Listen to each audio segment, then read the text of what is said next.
Meus irmãos, nós viemos aí de algumas semanas de mensagens e a gente passou por uma série chamada Esperança Renovada. Quem aqui gostou da série?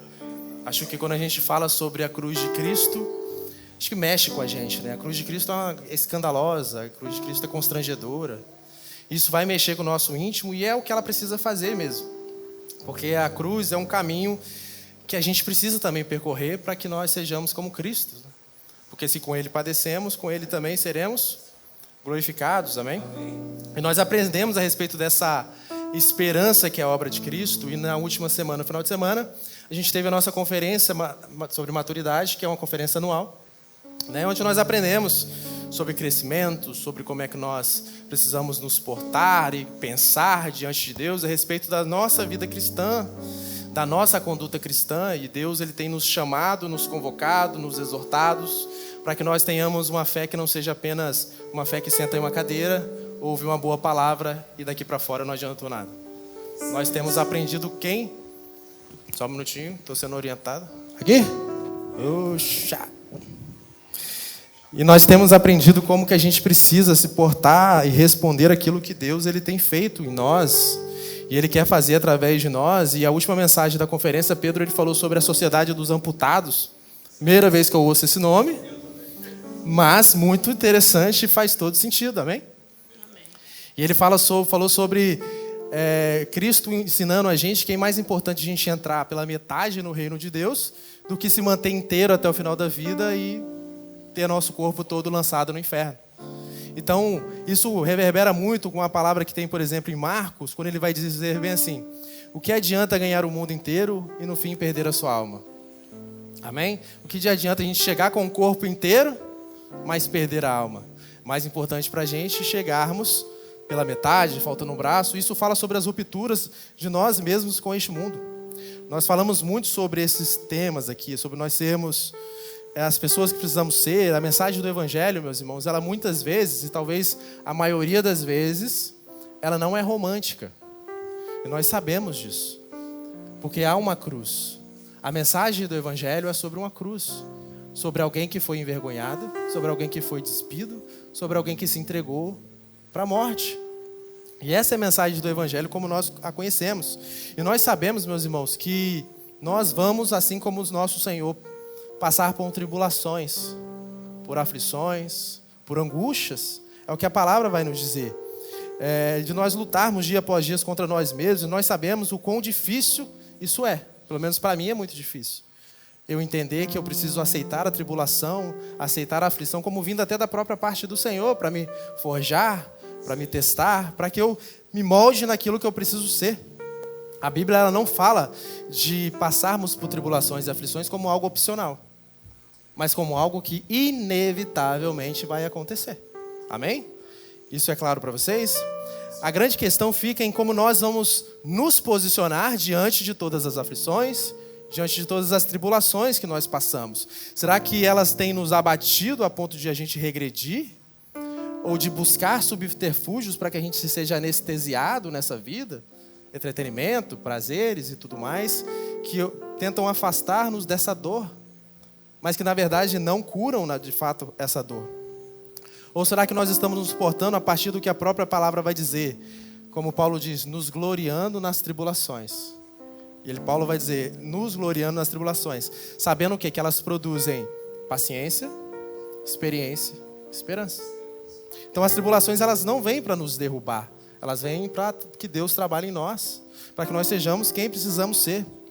Então quando nós falamos sobre esperança renovada na série, ou quando nós em Eclesiastes percebemos que todas as coisas dessa terra ofuscam, essas coisas neblinam as nossas visões para que a gente não veja o que é eterno e a gente fica com a visão simplesmente terrena e a gente se angustia, se desespera, a gente sofre, porque a gente está olhando só para o panorama dessa vida. Enquanto Deus está dizendo bem assim, quando te vier o sofrimento, você tem que olhar para o alto. É de lá que vem o socorro, é de lá que vem a segurança. E nós percebemos que a nossa única esperança é Cristo. E aquilo que Ele tem gerado em nós, e as tribulações, as aflições, as angústias, elas têm cumprido o papel de gerar isso em nós. E nós vemos muitos exemplos na Bíblia a respeito disso, de pessoas que passaram por tribulações, pessoas que passaram por aflições, mas que corresponderam aquilo que Deus exigia delas. Amém? A Bíblia, meus irmãos, ela é maravilhosa, ela contém coisas que realmente tiram o nosso fôlego. São histórias, frases, exemplos, muita coisa. A palavra diz em 2 Timóteo que ela é inspirada por Deus, útil para o ensino, para a correção, para a repreensão, instrução e justiça. Essa é a palavra de Deus. E nós buscamos esses exemplos. Existem muitas frases e textos que mexem com o nosso coração, com a nossa emoção, muitas vezes. E vocês já perceberam que às vezes você passa por um texto e ele é só um texto. Mas em dado momento da sua vida, aquele texto salta no seu coração, salta na sua mente e mexe com você. A palavra de Deus, ela tem essas motivações. Porém, eu entendo, e aí é um achar meu, uma opinião minha, o que acontece comigo, que existem alguns termos, algumas frases, alguns versículos, alguns capítulos inteiros que em todos os momentos da vida vão mexer comigo. Independente do momento, porque eles são eternos. São coisas que eu olho essas expressões que dizem e falo, uau, que síntese. Que beleza que há nisso, que profundidade, uma palavra, uma frase e tudo mais. Um dos exemplos que eu mais gosto e que mexe muito comigo é a expressão que Paulo usa em sua segunda carta aos Coríntios, que diz que é eterno peso de glória. Vocês já perceberam o que tem de poderoso nessas 3 palavras juntas? É um eterno peso de glória. Paulo afirma que existe um peso de glória que é eterno sendo gerado em nós. Você consegue perceber o poder disso? Paulo está dizendo que em nós existe também uma balança que irá pesar a partir daquilo que tem sido gerado em nós. Se nós estamos olhando para o terreno, a nossa balança é terrena. Se nós estamos olhando para o eterno, o que pesa mais na nossa balança vai ser o que é eterno. Amém? E aí, o que mais tem gerado peso em nossas vidas, densidade em nossas vidas? O que isso tem a ver com a forma que nós nos relacionamos com Deus? Amém? É sobre isso que eu quero conversar com os irmãos. Eu gostaria que nós meditássemos um pouco a respeito desse tema. Eterno peso de glória. Como a glória é gerada? Minha oração hoje é que o Espírito Santo reative em nós o senso do eterno, meus irmãos. O peso da glória.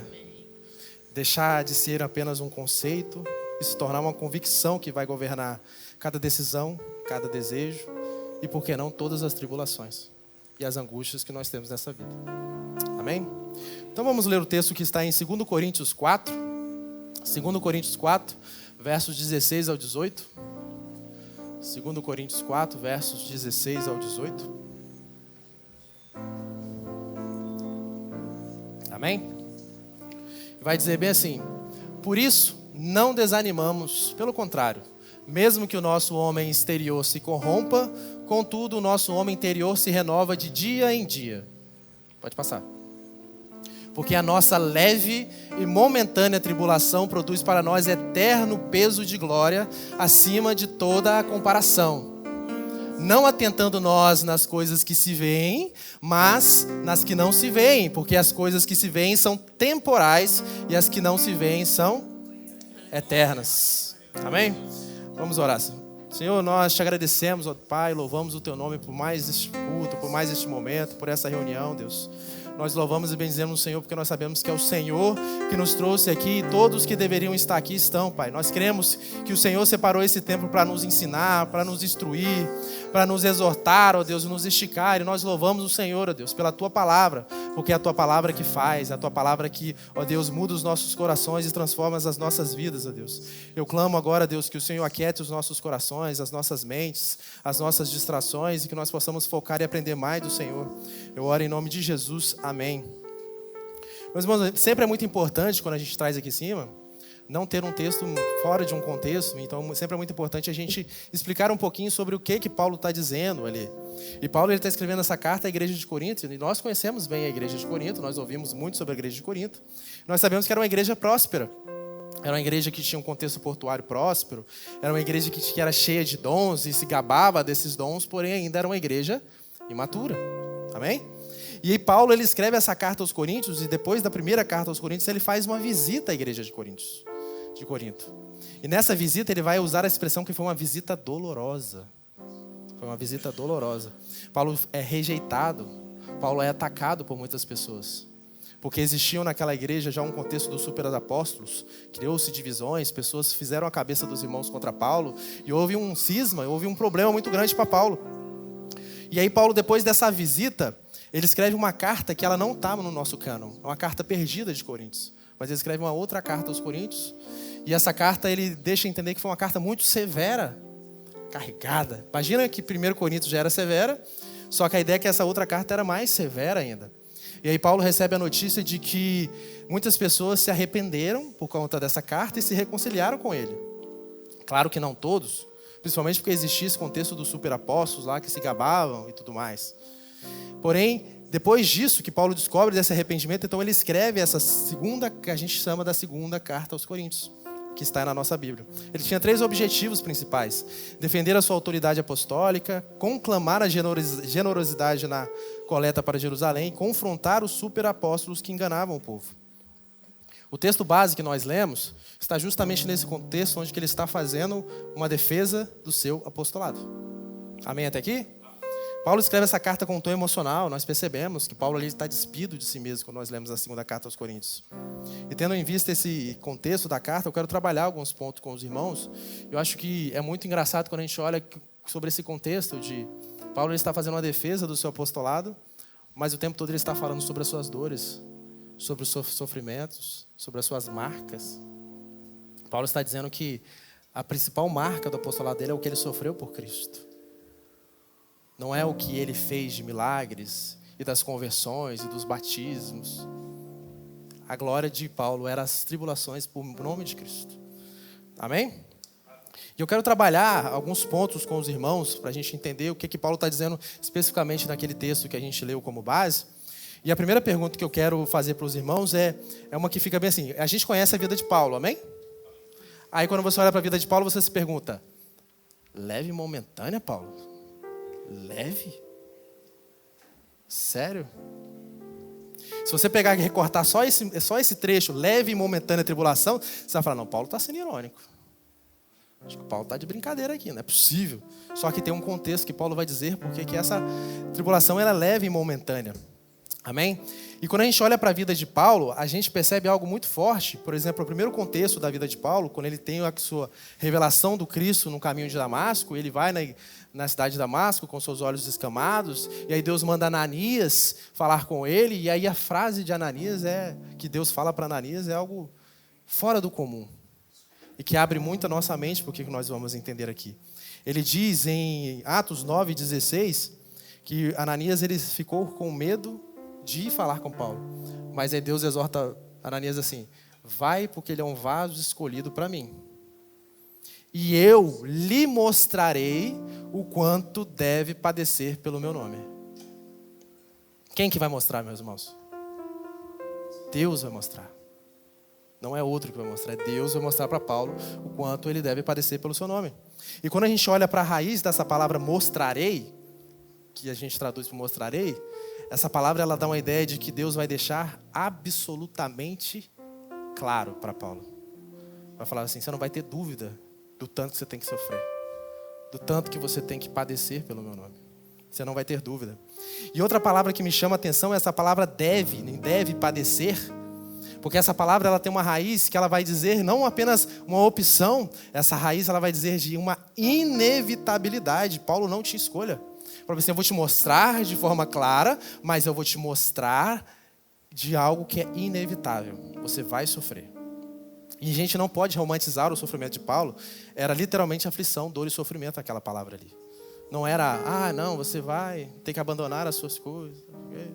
Não, estava dizendo, você vai sofrer. Você deve sofrer e eu vou te mostrar o quanto você deve sofrer. Isso vai ficar claro para você. Isso vai ficar claro. E é por isso que Paulo ele se gloria nisso. Porque Deus ele está dizendo bem assim: eu me glorio naquilo que Deus disse que ia fazer comigo. Ele disse que eu ia sofrer, eu estou sofrendo. Eu sei que é Ele e eu o adoro por isso. Amém? E quando a gente olha a carta de Coríntios, e esse primeiro ponto que eu quero trabalhar com vocês, é sobre, quando a gente olha o texto, a natureza da tribulação. A gente está falando de tribulação. E qual é a natureza da tribulação? Em 2 Coríntios 1:8, aí a gente vai trabalhar um pouco mais nessa carta. 2 Coríntios 1:8, vai dizer bem assim: porque não queremos, irmãos, que ignoreis a natureza da tribulação que nos sobreveio na Ásia, porquanto foi acima das nossas forças, a ponto de desesperarmos até da própria vida.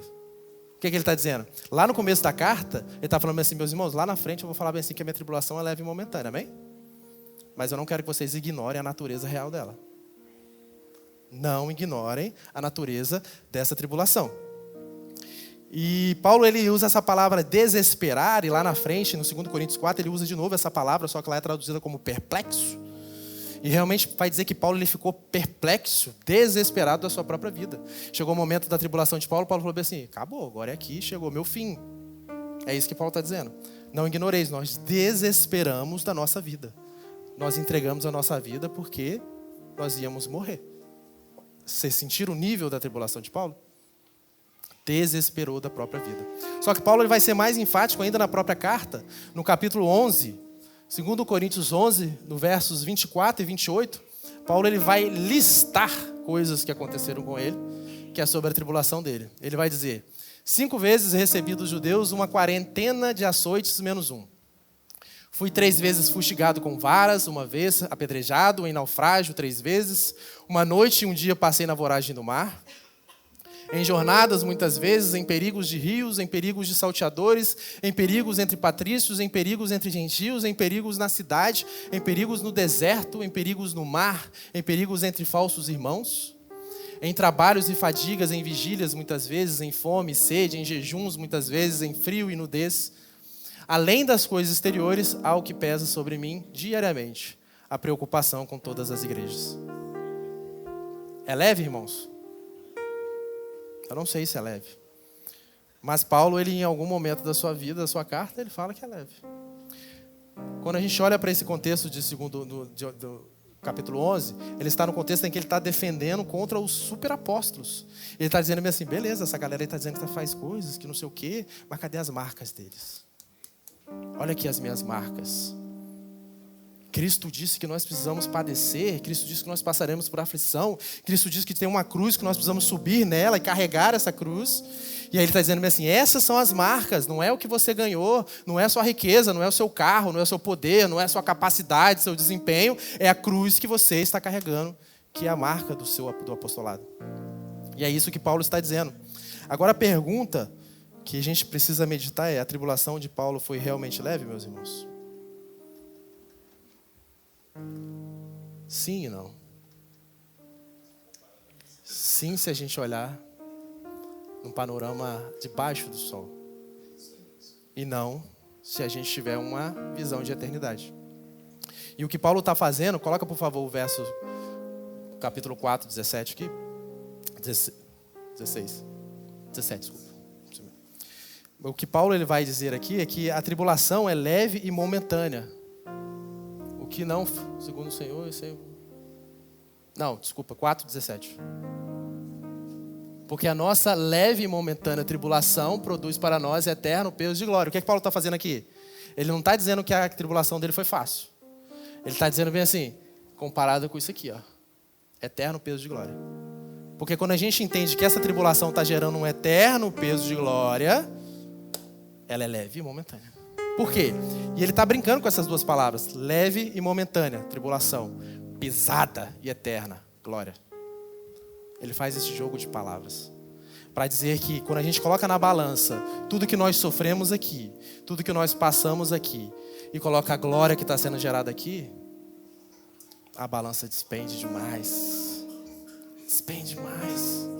Não tem como comparar, não há comparação. Romanos 8:18 vai dizer bem assim, Romanos 8:18.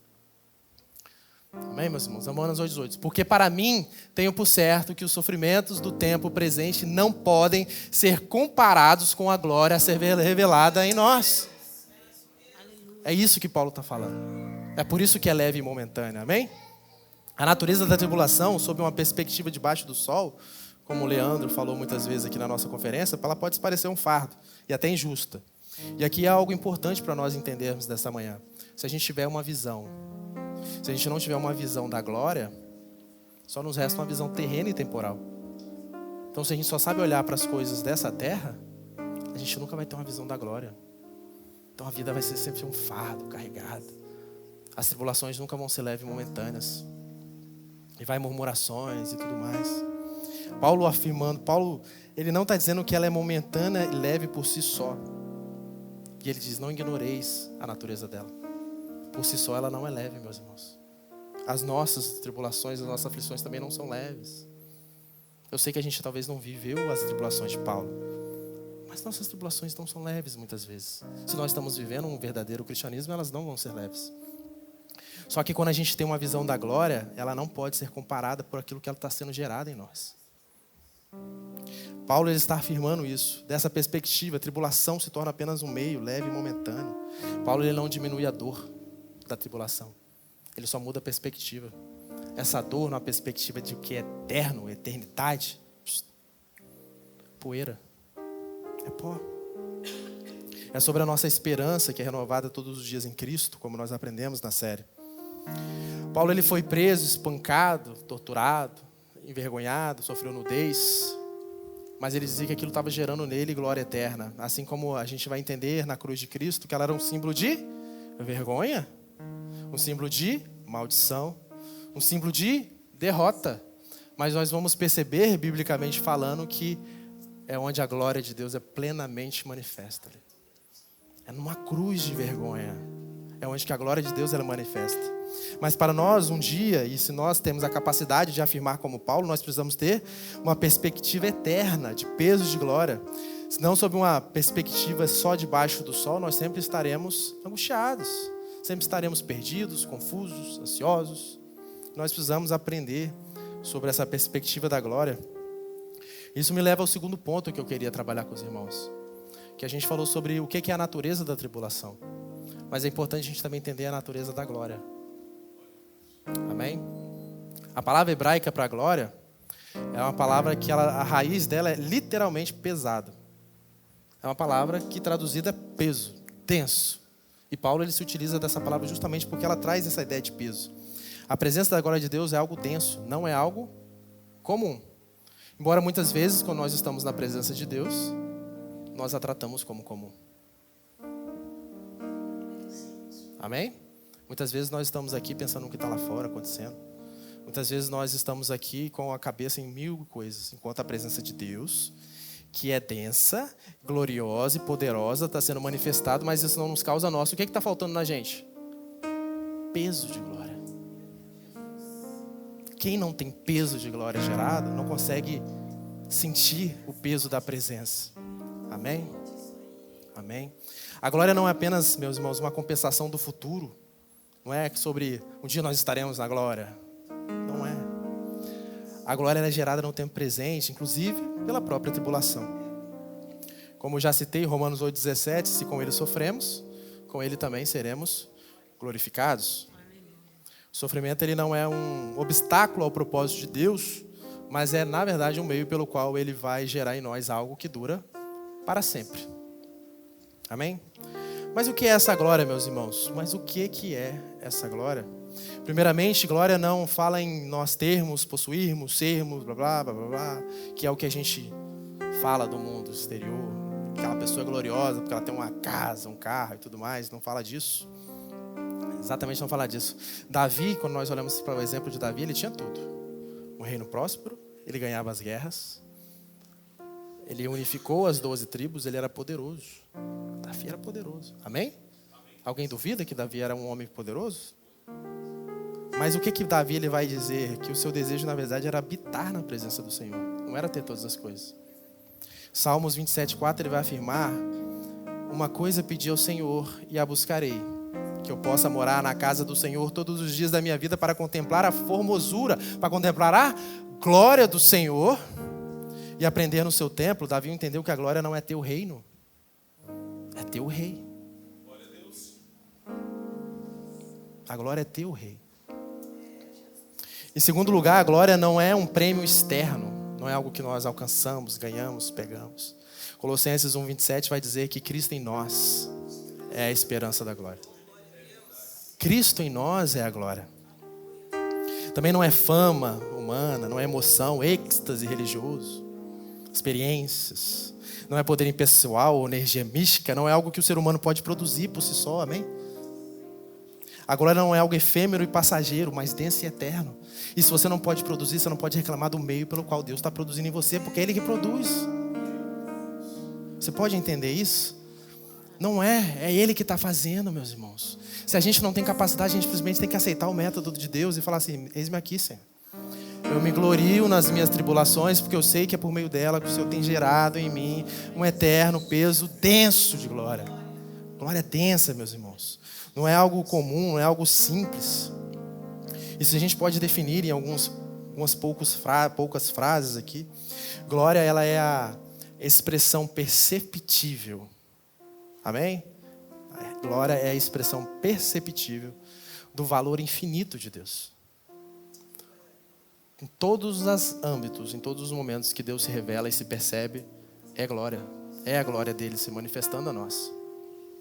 É a revelação concreta de quem Deus é e o impacto que essa revelação causa na gente. A glória é o Senhor. Hebreus 1:3 diz que Ele, Cristo, é o resplendor da glória de Deus. Está dizendo que Cristo, a pessoa do Cristo, manifestou de forma plena o que é a glória de Deus. Ele se tornou 100% percebido. A maior percepção da glória de Deus é perceber que Deus ele se tornou tangível para a gente. A gente viu, a gente pode sentir por meio de Cristo e Ele se revelou dessa forma. O teólogo puritano Jonathan Edwards, ele define que a glória de Deus é a efusão e manifestação externa da sua infinita plenitude, beleza e excelência. Manifestação externa do que Ele é. John Piper, pastor John Piper, diz que a glória de Deus é o valor infinito de seus atributos reunidos numa manifestação pública. Amém? Vocês estão conseguindo me entender? Vocês estão conseguindo entender que Deus ele tem todos os atributos, beleza, formosura e poder, e quando isso é percebido por nós, isso é glória? Amém? Wayne Grudem ainda completa dizendo: a glória de Deus é a beleza da perfeição de Deus. Se a gente puder fazer uma definição, glória é a manifestação do ser de Deus em beleza, majestade e santidade que revela o seu valor infinito e o torna conhecido, desejado e refletido. Amém? Quando diz que a glória, que a criação proclama a glória de Deus, é porque a criação faz o quê? Reflete o ser de Deus, criativo, poderoso, magnânimo, planetas, milhões, gigante. Ela reflete a glória de Deus. Portanto, a glória de Deus não é um brilho, mas uma realidade densa, viva e poderosa. É o próprio Deus se manifestando em majestade, revelando o seu valor, formando o Cristo em nós e preparando a criação para um dia em que tudo, absolutamente tudo, será cheio da glória de Deus. É por isso que a criação, ela suspira esperando a revelação dos filhos de Deus, que é o momento em que ela vai estar cheia de glória. Não só um reflexo da glória, mas plena da glória de Deus. Nós não fomos criados apenas para ver glória. Fomos criados para carregá-la de verdade, refleti-la, habitá-la. Ela está gerada em nós até a completa glorificação. Amém? E se você olhar esse texto assim, nós seremos glorificados. Talvez você entenda dele assim, um dia nós teremos honra.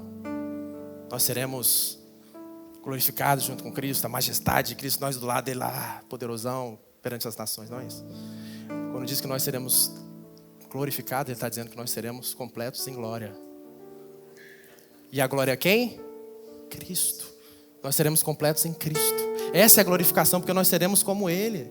Se com Ele padecemos, também com Ele seremos glorificados. Tudo que envolve a glória do próprio Deus, tudo que envolve a glória do próprio Deus, é glória, meus irmãos. Não é sobre o que, né? Mas quem. Não é sobre aonde, mas com quem. Quando nós ansiamos pela eternidade, nós não ansiamos e não deveríamos ansiar por um lugar. A eternidade não é um lugar, meus irmãos. É uma pessoa. A eternidade é o Cristo. É estar com Ele, independente do lugar. Se eu quero morar no céu, eu quero morar onde Cristo está. Se for na rua 31 ali, eu estou com Ele. E isso tem que ser o nosso sentimento, é com Cristo. 2 Coríntios 3:18. O que esse peso de glória sendo gerado em nós, Deus sendo formado em nós, nos transformando, é Cristo sendo refletido em nós. 2 Coríntios 3:18 vai dizer bem assim: E todos nós, com o rosto desvendado, contemplando por espelho a glória do Senhor, somos transformados de glória em glória na sua própria imagem, como pelo Senhor, o Espírito. Amém? Glória em glória, nós estamos nos enchendo de glória até que nós sejamos como Cristo, igual a Ele. E é por isso que Paulo ele pode afirmar que tudo que para mim era lucro, eu considerei como esterco por causa de ter Cristo. Então ele trocou tudo o que para o mundo é glória. Paulo tinha poder, nome, tinha autoridade. E ele falou bem assim, naquela cruz, naquela estrada de Damasco, ele pôde contemplar uma glória que o cegou. Amém, meus irmãos? E aquela glória que o cegou falou bem assim, realmente eu me ceguei e eu nunca mais enxerguei novamente. Ele poderia dizer, não estou fazendo uma referência, nunca mais eu enxerguei realmente novamente, porque agora eu só consigo ver Cristo. A cegueira dele, na verdade, foi uma visão renovada. Amém? E a questão é, Paulo entendeu que a glória gerada nele era Cristo gerado nele. E a pergunta é, isso te enche o coração nessa manhã? Você saber que a glória de Deus é gerada em você por meio das suas tribulações, das suas aflições, das suas escolhas. Isso enche o coração de fato. Meus irmãos, pergunte para si mesmo. Caso não, eu posso até te perguntar, se Cristo não é suficiente, o que é que vai ser suficiente, meus irmãos? O que é que vai ser? O que é que Eclesiastes diz? Os rios correm para o mar. Ele nunca se enche. A gente vai sempre buscar algumas coisas. Amém? É por isso que quando nós olhamos para as nossas vidas, meus irmãos, e nós pensamos, a gente se pergunta, como está a nossa balança? O que tem pesado de fato em nós? A gente tem densidade de glória suficiente para considerar tudo leve e momentâneo? Ou considerar todas as perdas como refúgio, não me interessa, eu não quero saber, eu só quero Cristo? Ou a gente continua correndo atrás do vento? Ou a gente continua ajuntando tesouros, tesouros e tesouros? Como está a nossa balança? Se com Ele sofremos, também com Ele seremos glorificados. Paulo não está apenas dizendo que seremos glorificados no sentido humano, mas sermos como Cristo.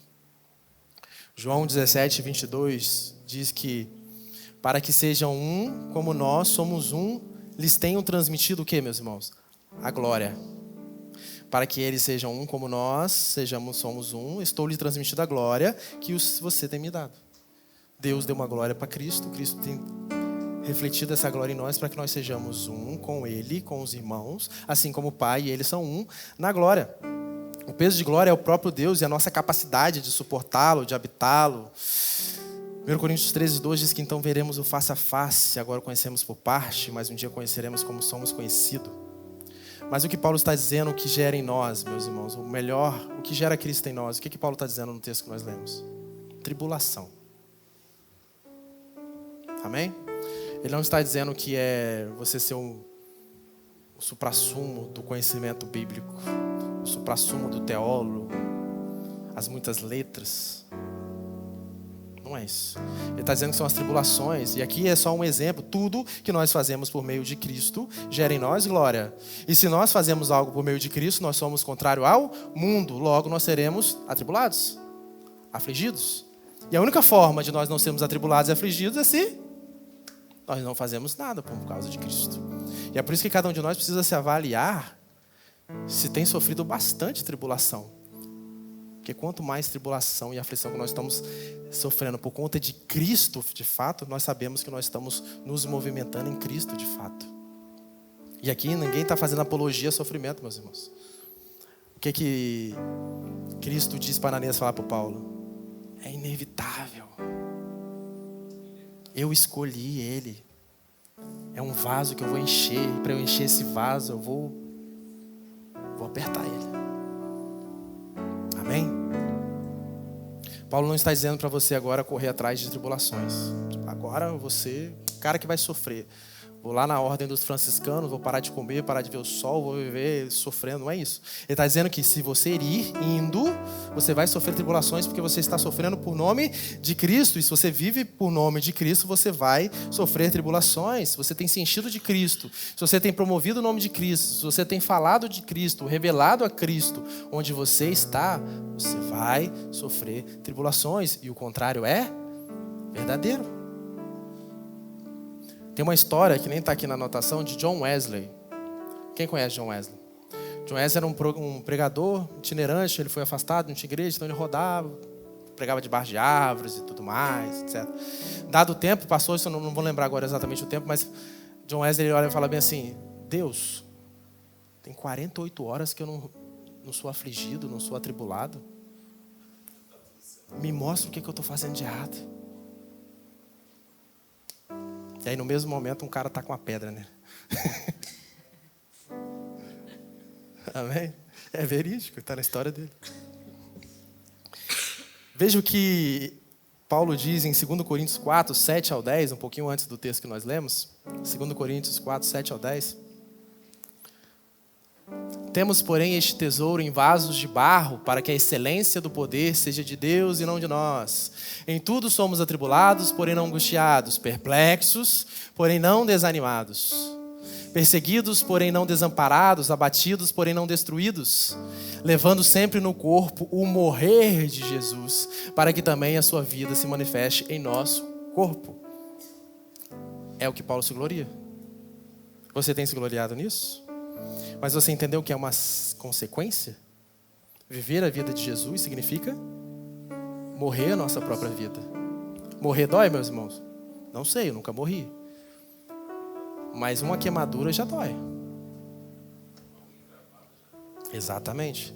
Mas o que ele vai afirmar é que leve e momentânea tribulação, esse levar o corpo, morrer de Jesus, se traduz para nós um eterno peso de glória acima de toda a comparação. Agora a pergunta para nós é: nós temos capacidade de olhar sob essa perspectiva? Há em nós densidade o bastante de glória para a gente dizer que tudo é leve e momentâneo? É para você se analisar. Examina você mesmo. Talvez a natureza das nossas tribulações, o que a gente tem vivido no dia a dia, sejam de fato, literalmente leves. Talvez a nossa vida é leve. Para que não precisemos do peso da glória do Senhor para contrabalancear. É por isso que quando nós sofremos, nós buscamos. É por isso que nós estamos chorando, precisando de socorro, nós buscamos. É porque quando a gente percebe que a gente não tem nada, que a gente não é nada, que a gente não precisa de nada, a gente se entende que é só o Senhor. Isso vai gerar em nós peso de glória. E a maturidade disso vai nos gerar pessoas cada vez mais fortes, resilientes. Pessoas que realmente têm glória dentro de si. Ou pior, estamos às vezes mais perdidos em nossas vidas cotidianas, né? Distraídos, entretidos, que não podemos nem considerar sequer ser um vaso escolhido, porque se eu não estou me enchendo do seu vaso mesmo, será que a gente está só perdendo tempo com as coisas deste mundo e não temos nos enchido de fato da glória de Cristo? Vivemos cercados por distrações, superficialidade, entretenimento constante, culto ao prazer. E aí, quando você tem dinheiro, não tem problema, não tem nada acontecendo com você, você pode dizer: minha vida é leve. Mas não é leveza que está contrabalanceando, é simplesmente um vazio existencial. Leandro, ele falou bastante para a gente sobre a gente não ter esse vazio existencial. Porque no mínimo das duas, ou a gente está se enchendo de glória, meus irmãos, ou a gente precisa estar correndo desesperadamente aos pés do Senhor. Agora, se nós estamos com nossas vidas apenas acontecendo, porque se nós estamos nos movendo de fato em Deus, sendo de Deus de verdade, é inevitável a tribulação, a angústia, a dor. Mas a promessa que Paulo diz é o quê?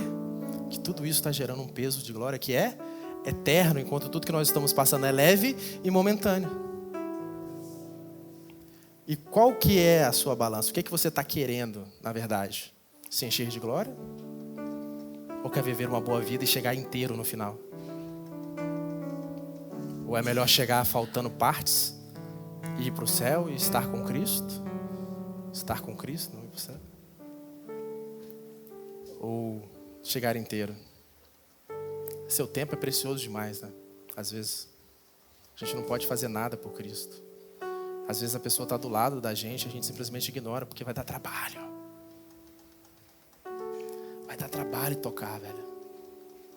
Às vezes você vai ser passado por retrógrado no trabalho. Dá trabalho, meus irmãos. Amém. É a escolha que você faz. Mas não gera peso de glória. Para gerar peso de glória dá trabalho. Dá trabalho. E aqui eu não quero fazer uma competição de maneira nenhuma, mas compare a sua vida com a de Paulo. Amém? Não é uma competição, mas compare a sua vida com a de Paulo. Por exemplo, não ignoreis a natureza da tribulação de Paulo. Você teria densidade de glória o bastante para dizer que tudo aquilo é leve e momentâneo na sua vida? Você teria? Pense consigo mesmo. Você pode dizer para mim aqui ou no seu coração: ah, peraí, cara, mas é Paulo. Paulo. Não vou me comparar com Paulo. E aí você pode pensar, se eu te dar um exemplo de Moisés, você vai pensar: ai, mas Moisés, velho. É Moisés, mano. Quer mesmo me comparar com Moisés? Daí você ouve histórias de jovens morávios que se vendem como escravo para poder ganhar os escravos em uma ilha isolada. E aí você vai dizer no seu coração: pô, mas é os jovens morávios. Ou talvez você ouve a história de Jim Elliot, que foi na floresta colombiana pregar para os nativos, sabendo que ia morrer. Ele sabia que ia morrer. Aí você pode dizer: pô, mas é Jim Elliot, cara. Pastorzão, pregador, massa. Ou você pode ouvir histórias dos muçulmanos na igreja perseguida que se convertem, abandonam tudo, casa, reputação, beira a morte. E você pode pensar: ah, mas são os muçulmanos, eles não têm nem escolha. É isso mesmo. Pois é, meus irmãos, e muitas vezes a gente faz essa analogia. E sempre são os outros. Quando que vai ser você? Quando que vai ser a gente? Quando nós vamos ser olhados, as pessoas vão falar assim: uau, que peso de glória.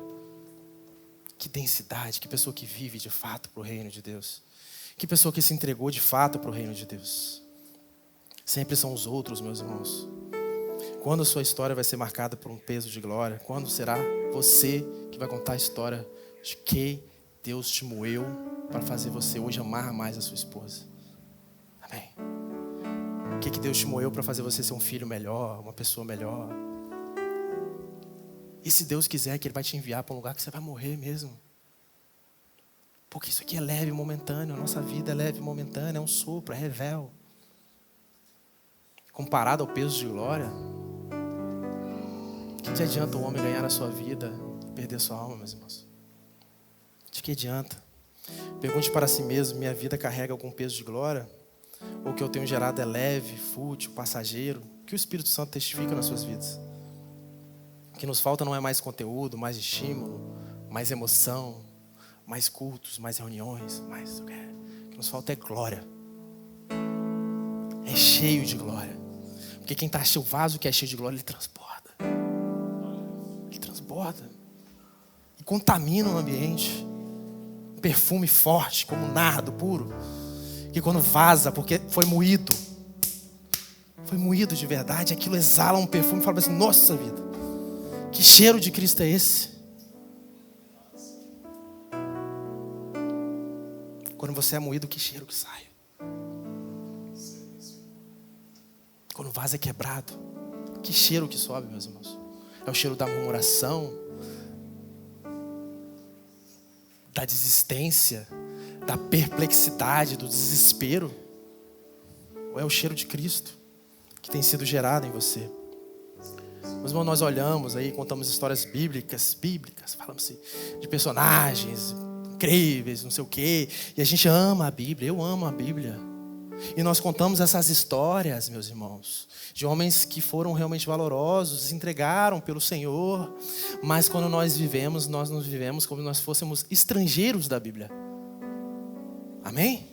Como se estivéssemos fora da narrativa, como se fôssemos turistas num livro que deveria definir as nossas vidas.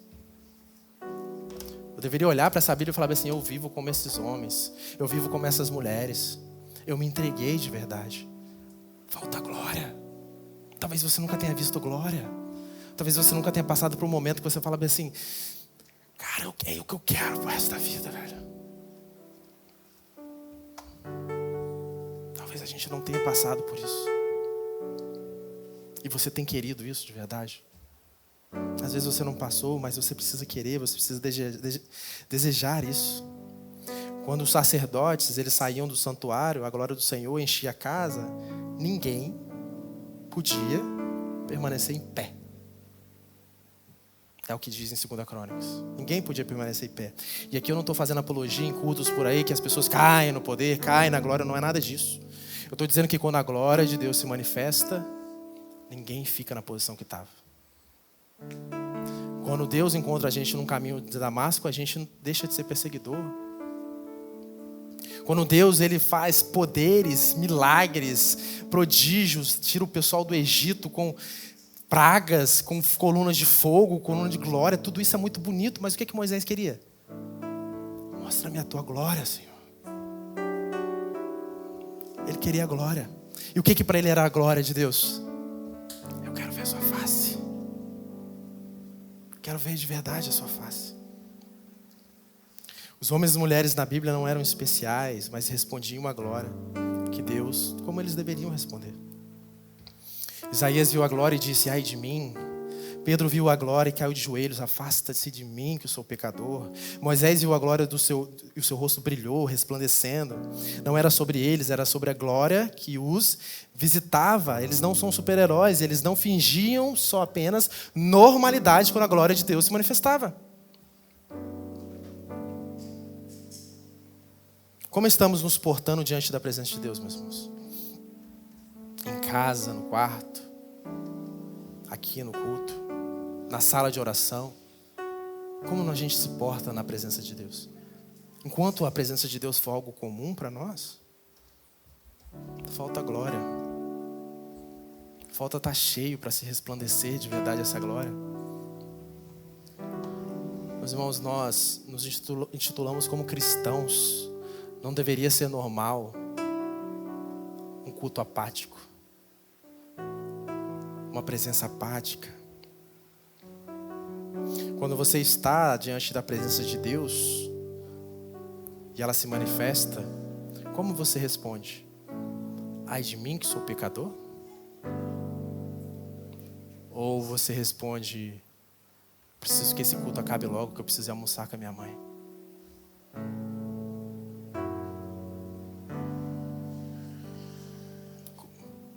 Como a gente responde quando a presença de Deus vem? A gente não consegue abandonar as nossas distrações nem por um período curto desse. Que dirá ver glória de verdade. Nós precisamos nos arrepender, meus irmãos, de ter a presença de Deus como algo comum, superficial. Não é sobre isso que a Bíblia diz. Não é normal um cristão viver uma vida onde o eterno é irrelevante, onde a glória é só um conceito, não um peso de verdade que acontece. A questão é que se estamos apenas ouvindo sobre Deus, ou nós estamos de fato provando e contemplando Deus. O que nós estamos fazendo? Salmo 34:8 diz: provem e vejam que o Senhor é bom. Provem não de provação, amém? De experimentar, de sentir o gosto. Esse é o provar. Ele está dizendo bem assim: cara, não fica só ouvindo. Prova. Você vai perceber que Ele é bom. E que não tem nada mais sublime, mais poderoso, mais belo, mais desejável. E é aí que você começa a ver que as outras coisas são simplesmente fúteis e momentâneas. John Piper, em seu livro Deus é o Evangelho, citando Jonathan Edwards, escreve: ele explica que o coração pode ter dois tipos de conhecimento sobre Deus. Um é racional, saber que Deus é santo e glorioso. O outro é existencial, sentir prazer real na beleza dessa santidade. Não basta ter uma opinião sobre Deus, todo mundo tem, até o diabo tem. A gente precisa experimentar Deus com o coração, não apenas com os ouvidos, não apenas com a mente. A pergunta é: Deus ainda é só um conceito nas nossas vidas? Ou Ele já se tornou uma realidade doce, densa, viva, como um mel que derrete na boca da alma? Gosto doce. Mesmo que muitas vezes venha amargo. Mas é o Deus que nós queremos experimentar. Moisés disse: mostra-me a tua glória. Paulo era renomado, mas considerou tudo como esterco. Podemos falar de Estevão, Pedro, Maria, de tantos outros irmãos, mas quando seremos nós que olharemos para a nossa vida e diremos: eu só quero a Cristo. Quando vai ser nós? Cantamos muitas vezes aqui, e eu não vou criticar, que é uma música que eu gosto muito, mas cantamos muitas vezes aqui: uma vez que coloquei os meus olhos em Ti, nada mais me satisfaz. Será? Qual é a verdade que está no seu coração quando você canta isso? Eu não estou aqui julgando ninguém, meus irmãos. Eu estou julgando a mim mesmo. Aqui, quando eu falo, eu condeno a mim mesmo. Amém? Paulo, dentre outros, não sofreu perseguição pelo prazer delas. Ele não desejou. Mas Deus afirmou algo para Paulo. Era necessário, era inevitável que ele padecesse. Porque aqueles que de fato estão se movimentando no chamado vão sofrer perseguições. A única forma de não passarmos por ela é não fazendo para nada por Cristo, ou sendo cristãos ocultos, secretos, etc. A pergunta é: você quer de fato ser cristão? Ser de Cristo? O cristianismo é isso. Não adianta você reclamar. É isso. O cristianismo é Deus fazendo em nós aquilo que Ele precisa fazer, para que nós o amemos, para que nós o queiramos, para que nós desejássemos estar com Ele para toda a eternidade e entregar essa vida, que é leve e momentânea, porque Deus nos dá algo mais pesado, eterno, que torna a nossa dor e perda leve e momentânea. Amém, meus irmãos? Esse fazendo assim, nós vamos sofrer, sofrimento, mas nada se compara.